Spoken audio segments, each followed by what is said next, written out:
Nama saya Fitria Jalila dengan NIM 06233 Di sini saya akan menjelaskan tentang alat APAR, yaitu pengenalan alat pemadam api.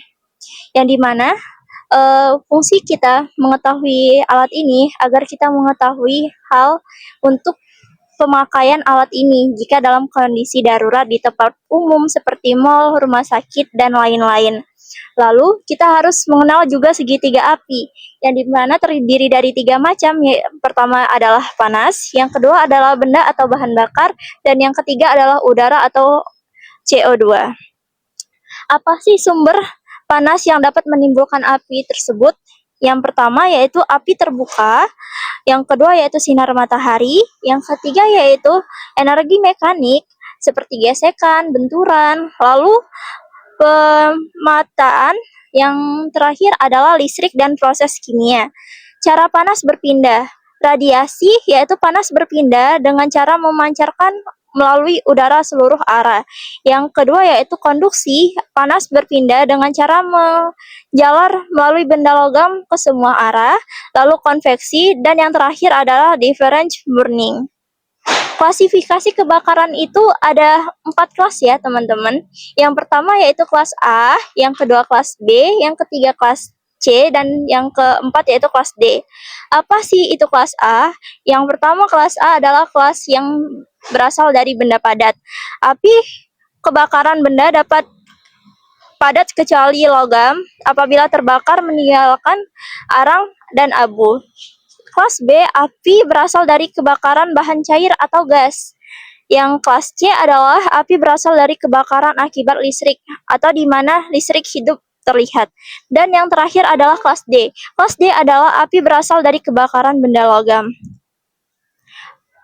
Lalu kategori pemadaman ada 2. Yang pertama pemadaman tradisional, dan yang kedua yaitu pemadaman modern.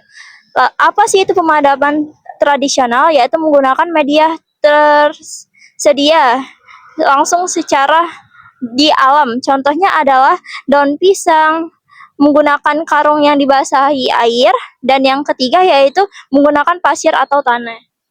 Nah, kalau memadamkan secara modern menggunakan APAR, yang kedua yaitu menggunakan hidriat, menggunakan mobil unit, menggunakan circle, dan dibantu oleh fire detector dari alarm. Kelebihan dan kekurangan dari menggunakan tradisional dan modern. Cara tradisional yaitu harus mencari media pemadam dulu. Tidak bisa untuk memadamkan api yang besar dan harus dekat dengan sumber api. Seperti kita menggunakan karung yang dibasahi, itu langsung kita tutup dengan api secara langsung. Lalu cara modern mudah dijangkau, bisa untuk kebakaran besar dan lebih efektif dan lebih cepat. Media pemadaman modern. APAR menggunakan dry chemical, yang kedua yaitu gas CO2, yang ketiga adalah foam, dan yang keempat adalah gas cair atau genetron. Apa itu dry chemical? Dapat digunakan untuk memadamkan kelas A, B, dan C. Lalu gas CO2 dapat digunakan untuk memadamkan A, B, dan C juga.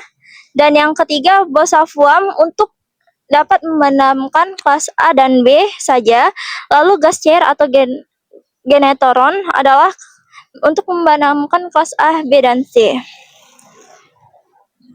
Mungkin itu saja yang dapat saya sampaikan. Kurang lebih saya mohon maaf, pada Allah saya mohon ampun. Saya akhiri wabillahi taufiq wal hidayah. Wassalamualaikum warahmatullahi wabarakatuh.